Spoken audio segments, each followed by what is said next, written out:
Para diretso na alive ang umaga mo. Para diretso na buhay ang dugo mo. Para diretso na ang bangon at trabaho na agad-agad. Iaarangkada na namin ang mga balitang kailangan mo. Ibibigay na namin ang mga impormasyong pinaka-latest, pinakabago, pinag-uusapan, trending, viral. Arangkada Balita live sa DWIZ Metro at Mega Manila. DWIZ News FM regional stations. Naka-live din sa lahat ng DWIZ Digital News account, Facebook, YouTube at DWIZ News website. At panoorin din ang live nationwide sa Aliw 23 Free TV. Arangkada Balita. Arangkada na sina Drew Nasino at si Ate Juday, Judith Estrada Larino. Gising ang morning mo sa Arangkada Balita. Good morning! Magandang umaga po ng Lunes sa inyong lahat mga kaibigan. Samahan niyo po ang inyong lingkod, Judith Estrada Larino, sa pangalan ni Drew Nasino para sa isang oras sa panibagong balitaan dito sa Arangkada Balita. Arangkada Balita! Ngayon nga po ay araw ng Lunes, first working day of the week para sa mga nagtatrabaho mula Lunes hanggang Biyernes, February 26, 2024 at huling Lunes sa buwan ng Pebrero. Narito na ang ulo ng ating mga balita. Bawas presyo sa produktong petrolyo, lalarga na bukas. Arangkada Balita! Pinsala ng El Nino sa agrikultura o sa sektor ng agrikultura, dumoble pa sa halos 400 milyong piso. Arangkada Balita! Dole kontrapelo sa panukalang 100 peso wage hike ayon sa isang senador. Arangkada Balita! Sa Ibayong Dagat, 23 katao patay matapos mahulog ang sinasakyang traktora sa isang lawa dyan sa India. Arangkada Balita! Balitang pambalakasan, 2 Pinoy wagi sa Predator Pro Billiard Series sa Las Vegas, USA. Arangkada Balita! Sa balitang showbiz, Liza Soberano rumampa sa 30th Screen Actors Guild Awards. Arangkada Balita! At sa viral news, senior couple viral sa kanilang sweet Valentine dance sa Fort Santiago. Drew Nasino at si Ate Juday. Arangkada Balita! Muli magandang umaga sa inyong lahat mga kaibigan. Lunes na Lunes at narito na syempre ang detalye ng ating mga balita.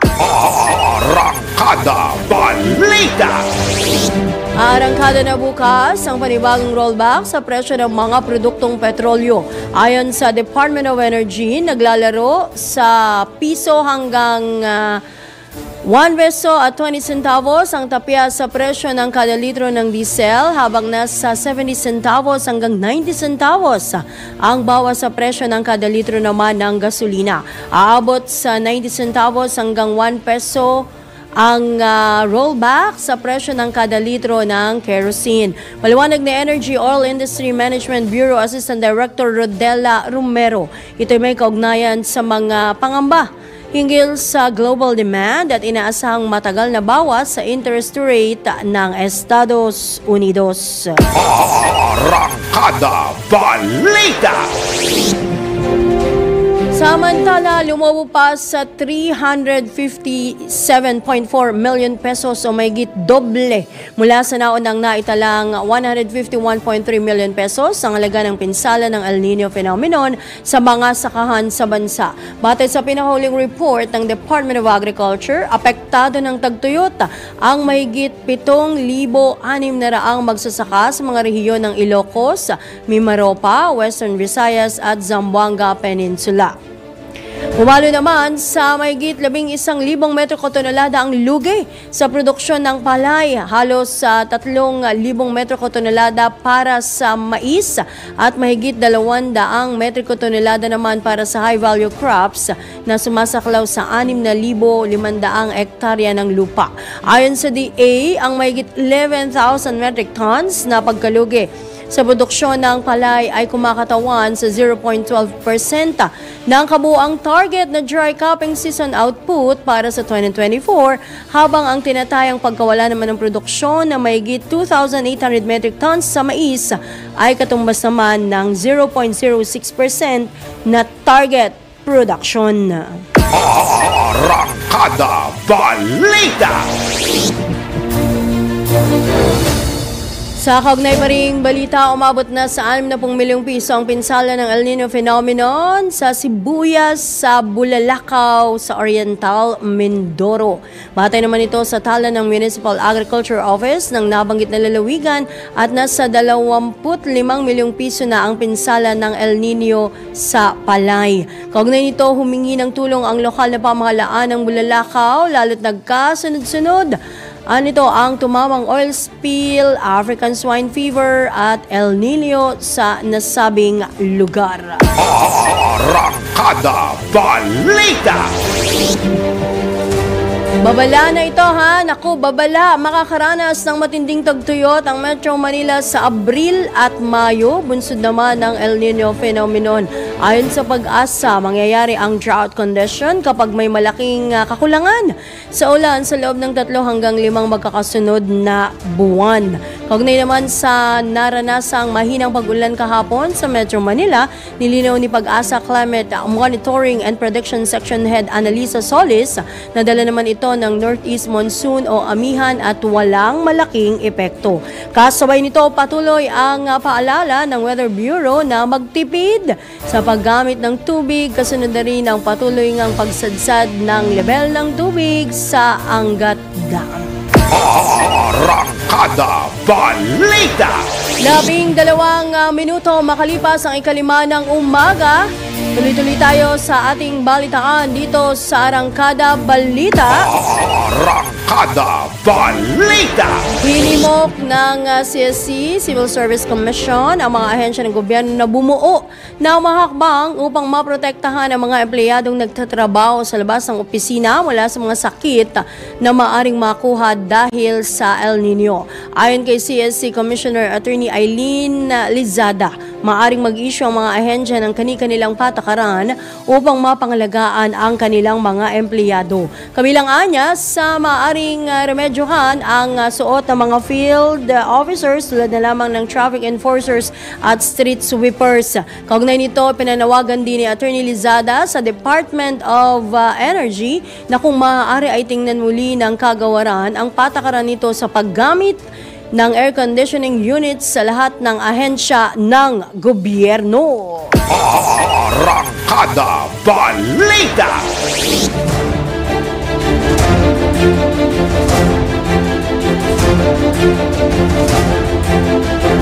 Sa kaugnay pa ring balita, nagkasa ng ilang hakbang ang CCC o Climate Change Commission sa publiko bilang paghahanda sa epekto ng El Nino kung paano makakayanan ng mainit na temperatura at kakulangan sa supply ng tubig. Naku!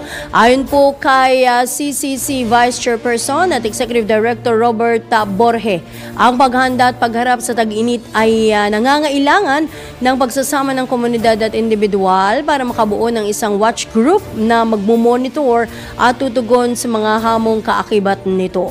Paalala ng CCC sa mga Pilipino para makayanan ng mainit na temperatura, maglagay ng insulation para hindi direktang pumasok sa kanilang bahay at makaapekto sa mga pananimang init.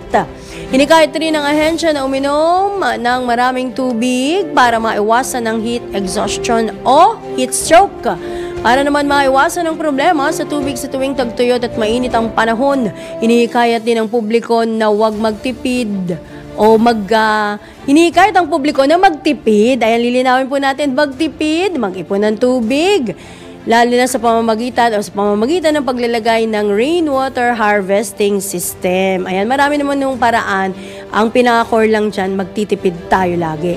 Inaasahan na papalo sa 36.5 hanggang 40 degrees Celsius ang init na mararanasan sa Metro Manila.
Ni Matula. Ito'y upang matamasa ang pagunlad ng ekonomiya na mabebenepisyuhan ng lahat ng stakeholders, particular na ang mga empleyado. Matatandang inaprubahan ng Senado sa huling pagbasa ang panukalang 100 peso minimum wage increase sa mga nagtatrabaho sa pribadong sektor.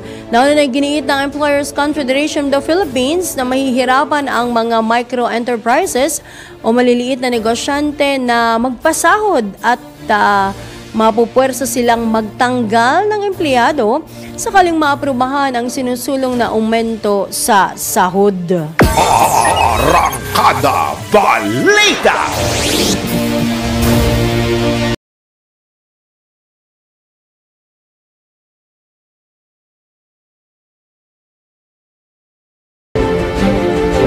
Issue pa rin ng minimum wage, 17 o 18 minuto makalipas ang ikalima ng umaga. Iginiit ni Deputy Minority Leader at Bagong Henerasyon Party List Representative Bernadette Herrera na walang saysay ang pagsusulong ng wage hike kung marami ang hindi sumusunod sa daily minimum wage. Ayon kay Deputy Minority Leader at Party List Representative Herrera, marami sa mga kumpanya o negosyo sa bansa ang hindi sumusunod sa itinakdang daily minimum wage. Batay sa Occupational Wages Survey ng Philippine Statistics Authority noong 2023, 71.6% ng mga manggagawa sa sektor ng agrikultura ay tumatanggap ng sahod na mas mababa sa daily minimum.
Kalipas ang ikalima ng umaga, nilagdaan ng Department of Agriculture, Bureau of Agricultural and Fisheries Engineering at Philippine Space Agency ang isang kasunduan para sa implementasyon ng Digital Agri Project Phase 1. Sa tulong ito ay gagamit na ang DA ng Advanced Space Technology upang mapataas ang farm productivity at mapahusay ang project monitoring.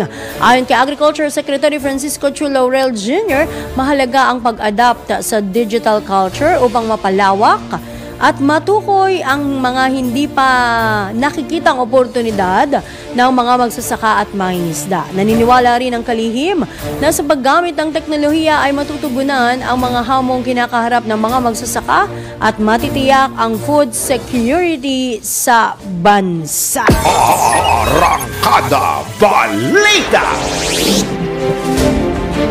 Usapin pa rin ng sektor ng agrikultura, naniniwala si Senador Francis Tolentino na mapapaunlad ang sektor ng agrikultura sa bansa kung magtutulungan ang mga universidad, ang gobyerno sa pangunguna ng gobyerno at mga industriya. Ayon kay Senador Tolentino, epektibo ang tinatawag na triple helix sa mga bansang Netherlands at Germany.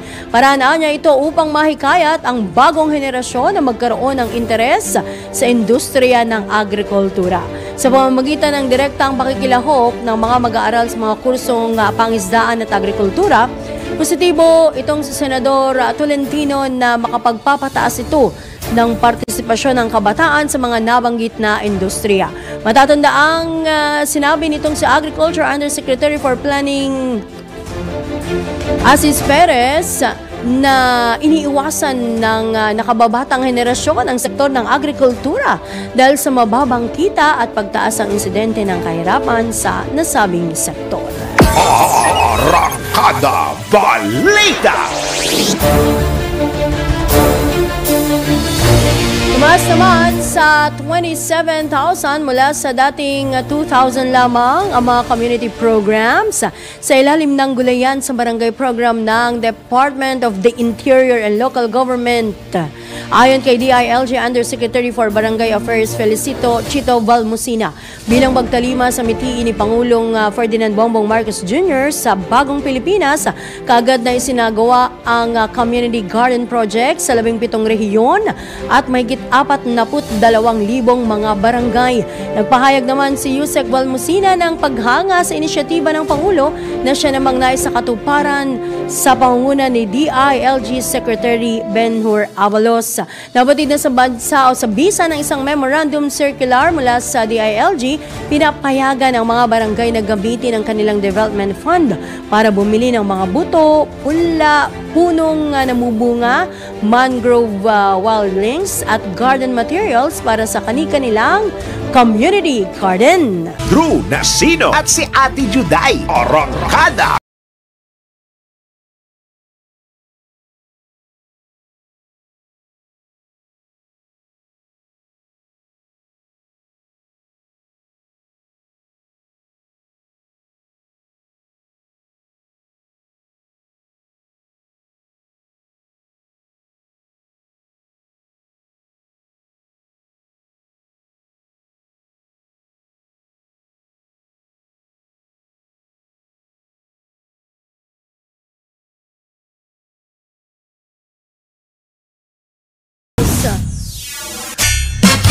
PBBM nanawagan sa mga tsuper na tapusin ang pagiging madamot o swapang daw sa kalsada.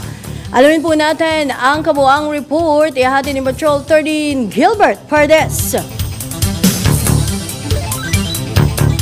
Binigyan din ni Pangulong Ferdinand Marcos Jr. na mahalagang iwanan na ang lumang pag-uugali sa kalsada at ipatupad ang disiplina sa pagmamaneho. Sa kanyang pinakahuling vlog, sinabi ni PBBM na ang bagong Pilipino ay may disiplina sa pagmamaneho, nagpapakita ng pagbibigayan, may konsiderasyon sa kapwa at sumusunod sa mga batas trapiko. Sinabi ng Pangulo na kailangan na raw tapusin ang pagiging madamot o swapang, pati rin ang pagbababa ng pasahero sa gitna ng kalsada at ang paglabag sa bike lanes. Dagdag pa ng Presidente na dapat daw hindi pumayag na may mga sakyan na hindi nagbibigay daan sa mga ambulansya o nagiging obstruction na sa daloy ng trapiko. Sa ilalim daw ng bagong Pilipinas, sinabi ng Pangulo na mahalaga na umiral ang disiplina sa kalsada at iba pang dapat pagsunod sa batas trapiko.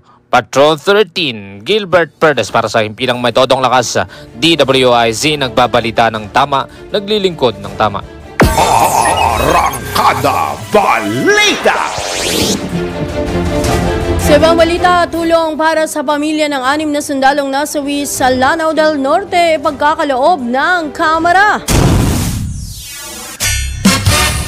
Ang kabuuang report, ihatid ni Patrol 11 Tina Nolasco. Alinsunod na rin sa direktiba ni Pangulong Bongbong Marcos Jr., tiniyak ni House Speaker Martin Romualdez na bibigyan ng cash, educational at livelihood assistance ang pamilya at mga anak ng 6 na sundalong nasawi sa pakikipagsagupaan sa terorisang grupong Dawla Islamiyah Maute sa Barangay Ramain, Munai, Lanao del Norte noong 18 ng Pebrero. Itong siniguro ng House Speaker sa harap ng mga opisyal ng Armed Forces of the Philippines sa Sultan Kudarat, kung saan isinagawa ang bagong Pilipinas Serbisyo Fair nitong linggo na siya ring unang serbisyo caravan sa Sacsargen, kung saan kabilang sa ipinamahagi ang 2 milyong pisong cash assistance sa ilalim ng Assistance to Individuals in Crisis Situation ng DSWD at tupad program ng DOLE. Kasabay ito ng pagbibigay-pugay ni Romualdez sa magigiting na sundalong inialay ang kanilang buhay pa sa pagtupad sa tungkulin at pamahagi ng lider ng Kamara ng 30,000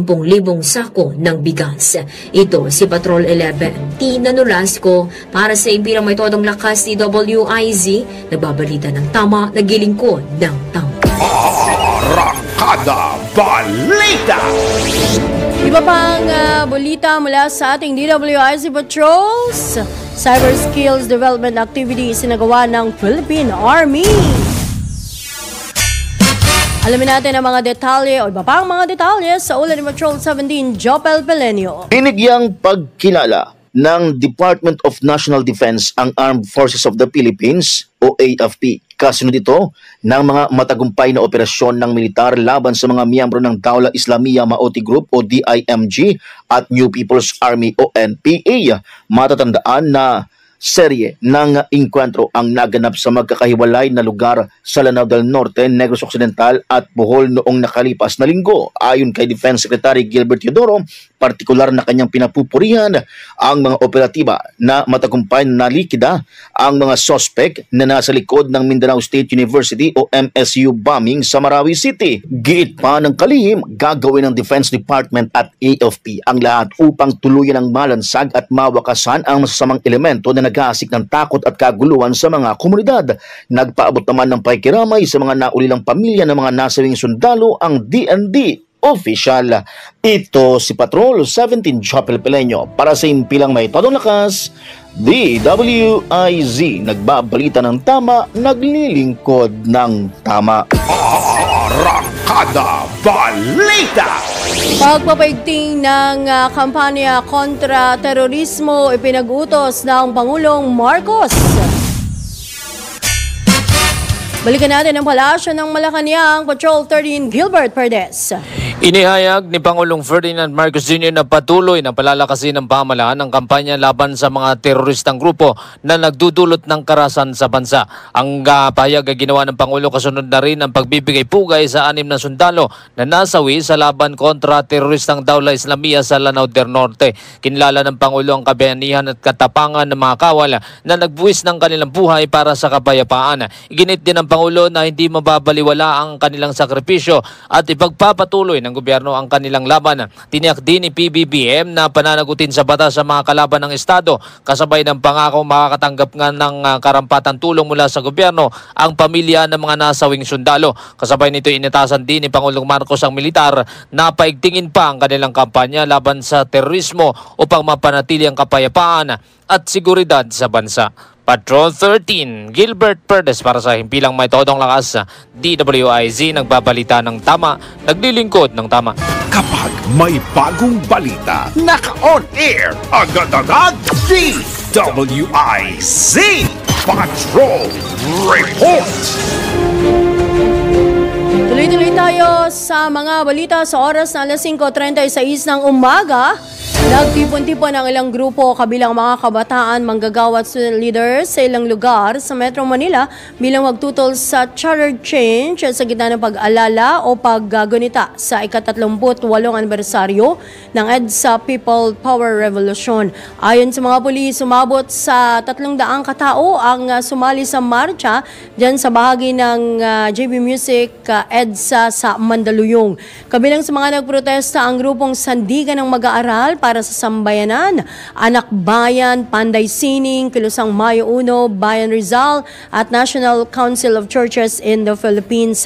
Nagprotesta rin ang Promotion of Church People's Response, Alyansya ng Kabataan para sa Tunay na Demokrasya, Hustisya at Katotohanan, Kadamay at Bagong Alyansa Makabayan, gayon din ang grupong Kalikasan. Arangkada Balita! Inarang naman ng mga pulis ang mga nagkilos protesta para sa ika-38 anibersaryo ng EDSA People Power 1. Ito ayon sa grupong Alyansang Makabayan, Timog Katagulugan, kung saan ay papunta sana sila sa embahada ng Estados Unidos para magprotesta, subalit hinarang ng mga pulis ang kanilang mga jeep dyan sa Bacoor, Cavite, Los Baños at maging sa Santa Rosa, Laguna.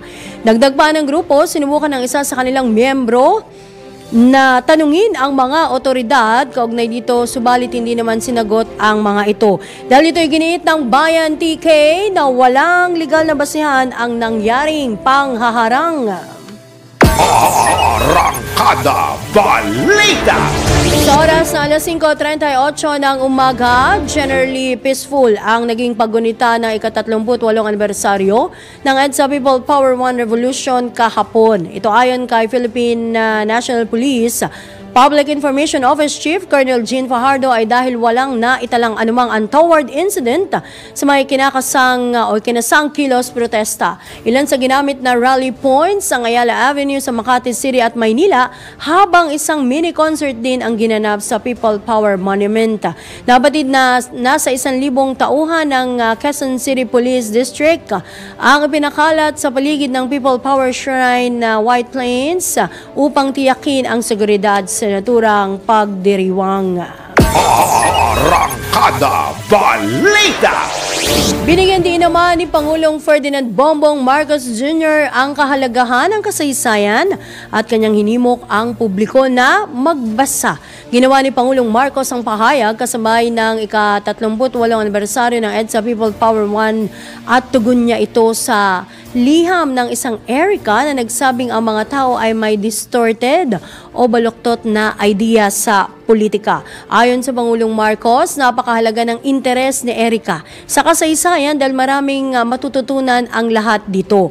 Dagdag pa ng Pangulo, kailangan ng mamamayan na magbasa ng iba't ibang materials habang kinikilala ang paglaganap ng peking balita.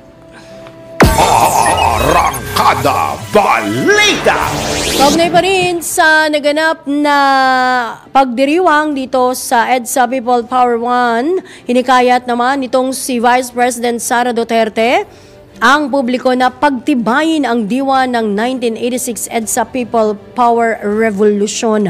Inalala rin ni VP Inday ang mga matatapang na taong nagbigay daan sa paggaganda ng Pilipinas at kanyang binigyan diin na hindi na makakalimutan ang kanilang mga sakripisyo. Pinuri pa ng Vice Presidente ang mga nagkaisa sa EDSA upang ipaglaban ang demokrasya at kalayaan at kanyang ipinaalala ang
Dedeklara sa 38 anibersaryo ng EDSA People Power 1 bilang holiday gaya noong mga nakalipas na taon.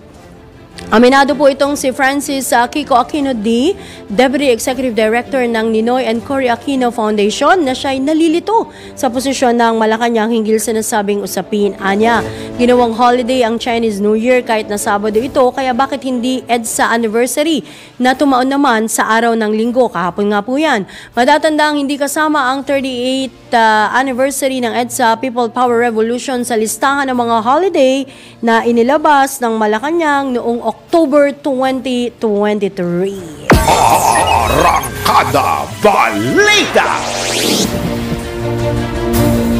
Dapat na alalahanin pa rin ng mga Pilipino ang 1986 EDSA People Power 1 kahit hindi holiday ang anibersaryo nito. Ito naman ang binigyan diin ng National Historical Commission of the Philippines kaugnay sa 38 taong anibersaryo ng naturang kaganapan. Ayon kay NHSCP Officer in Charge Christopher Alfonso, ang pag-alala sa People Power ay hindi lang nangyayari tuwing flag raising ceremony, pinangangatawanan na rin ito ng mga Pilipino sa kanilang mga araw-araw na pamumuhay. Umaasa rin si OIC Alfonso na mananatili ang nabanggit na pag-aalsa sa alaala ng publiko, partikular na ang naging benepisyo nito sa mga Pilipino. Arangkada Balita!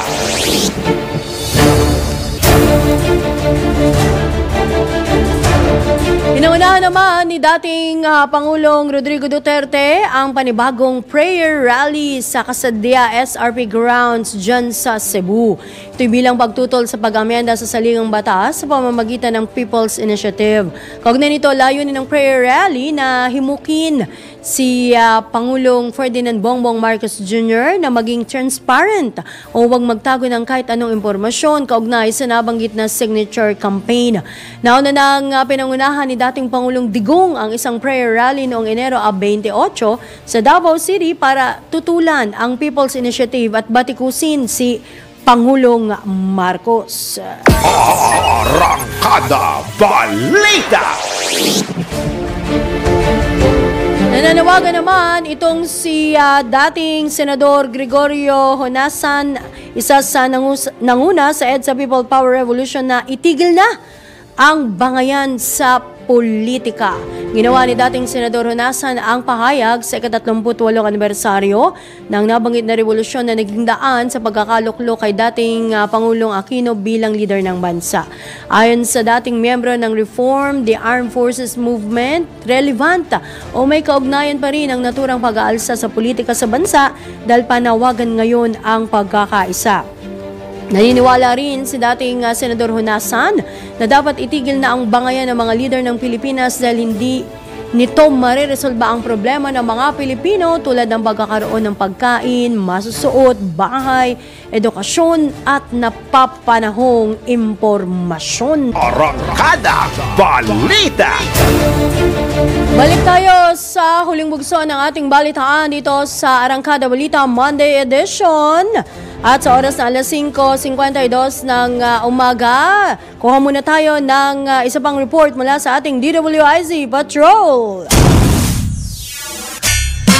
Ang DND kinilala ang tagumpay ng AFP kontra Dawla Islamiyah Maude Group, gayon din sa NPA. Alamin pa natin ang kabuang report. Ihahatid ni Patrol 17 Jopel Pelenio. Binigyang pagkilala ng Department of National Defense ang Armed Forces of the Philippines o AFP. Kasunod ito ng mga matagumpay na operasyon ng militar laban sa mga miyembro ng Dawla Islamiyah Maude Group o DIMG at New People's Army o NPA.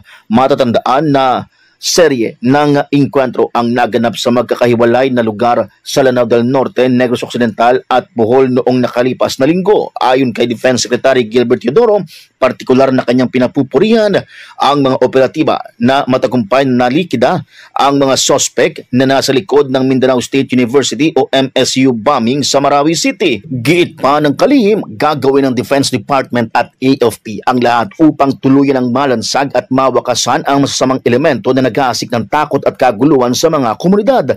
Nagpaabot naman ng pakikiramay sa mga naulilang pamilya ng mga nasawing sundalo ang DND official. Ito si Patrol 17 Chapel Peleño para sa impilang may todong lakas, DWIZ, nagbabalita ng tama, naglilingkod ng tama. Kapag may bagong balita, naka-on air, agad-agad, DWIZ Patrol Report! O bago po sa report ni Mama Beth Samson, pagkatapos po ng arangkada balita, ilang minuto na lamang po tayo ay susunod na kaagad-agad. Siyempre, ang panibagong programa dito sa DWIZ, ang Usapang Tol. Kasama po si Senator Francis Tolentino with Miss Cecile Villarosa. At syempre, wag na wag pa rin mamimiss ang tandem ni June Nasino at John Ibanez. Kasunod pong oras yan, alas 7 po hanggang alas 8 ng umaga. Arangkada Balita! Ito na ang pag-uulat mula kay Beth Samson. Gun runner arestado sa Caloocan. Ang kabuuang detalye, Mama Beth, good morning. Good morning, Miss Juday. Isang lalaki ang nadamba o naaresto sa Caloocan sa iginawang buy-bust operation sa pagbebenta nito ng baril. Ayon kay Caloocan Police Chief Police Colonel Ruben Lacuesta, alas 3 ng madaling araw kahapon nang masakote ng kanyang mga tauhan sa Phase 1 Package 4 Lot 10, Barangay 176 Bagong Silang, Caloocan City bilang bahagi ng Chief PNP's 5 Focused Agenda, Aggressive and Honest Law Enforcement Operations ang suspect na kinilala bilang si alias Otep. Ito ay matapos magsagawa ng entrapment buy-bust operation na nagresulta sa pagka-aresto ng suspect na dumaan sa validasyon sa iligal na bentahan ng baril. Nakumpiska kay Otep ang isang caliber 22 revolver na may isang live ammunition para sa caliber 22 firearms. Naharap naman sa kasong paglabag ang suspect sa RA 10591 o ang Comprehensive Firearms and Ammunitions Regulations Act.